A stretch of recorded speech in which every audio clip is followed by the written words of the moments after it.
Hey everyone, Casualties of Gaming coming at you today with another video. First of all, I apologize if I sound a little funky. I'm a little under the weather. All this like perspiration and stuff you see is actually just me just getting out of the shower, so it's not as bad as it looks. But I wanted to talk today again about the Retroid Pocket 6. So to backtrack, about a week ago, the day that they announced this thing, within hours, I had a video reacting to the thing, just my thoughts on it.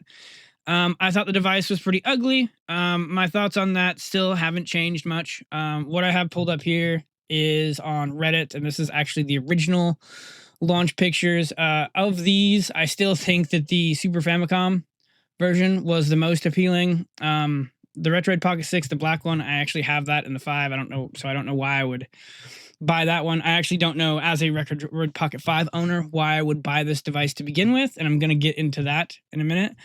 I shit a little bit on the silver one. As time has gone on, that one's reminded me a little bit more of the PSP.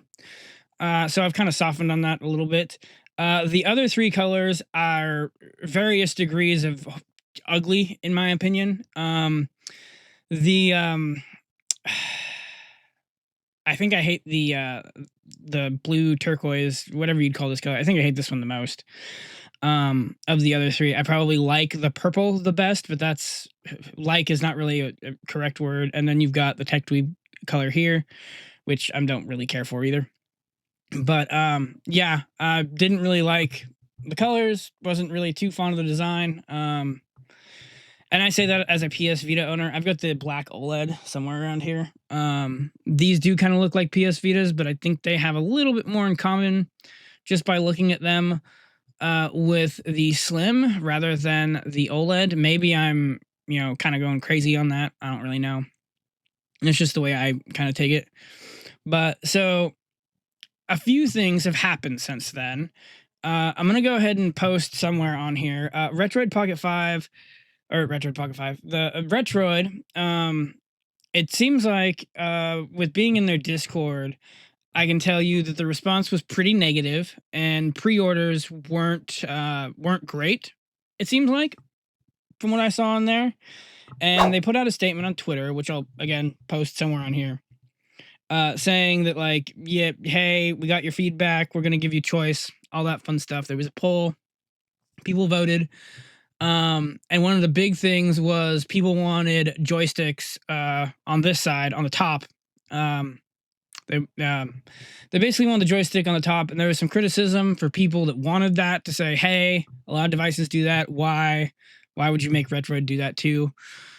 Some people liked the D-pad where it was. It doesn't really bother me.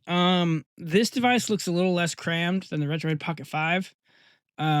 Since I got this grip, I haven't really had that big of an issue with it, but my hands would just kind of like tense up and get sore after like an hour, 90 minutes. No big deal there. But they decided to do a redesign. So if we go over here, this looks a lot more like the Retroid Pocket 5.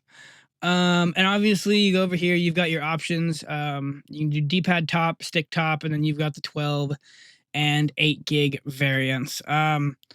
Colors seem pretty much the same. So that is what it is. Obviously the specs are going to be the same. I'll be interested to see. I'm not sure if they already had the molds for these or not. It's still, as of right now, I do believe, scheduled to pre-order SKU shipping starts at the beginning of January 2026. So this looks enough like the Retroid Pocket 5 where maybe they're going to use those molds for the 5 for these, or at least the ones with the D-pad on top. So I'll be interested to see if the people that want the stick on top, if maybe they get delayed by a couple of months. But it's also possible that they just throw everything together within the last few months anyway, and then just ship them out, and then things end up broken like they tend to do. Who the hell knows, really?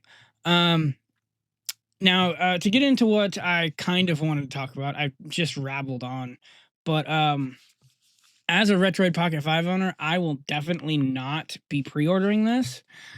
The G2 is completely out of the question. I know that it was advertised as being almost twice the performance of this bad boy.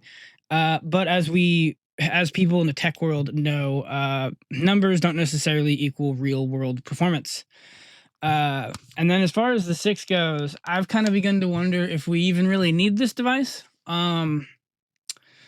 A lot of the emulation that the 5 ends up struggling with, the PS Vita, the Switch, the 360, the PS3, is more not so much a hardware limitation as it is a software one. I recently had to start emulating Breath of the Wild in Cemu because I dumped my Switch cartridge, which with my ROM dumper, and used Yuzu and used Ryujinx and just couldn't get what I considered great performance, particularly in the towns and villages. The downturn with the FPS is just horrible.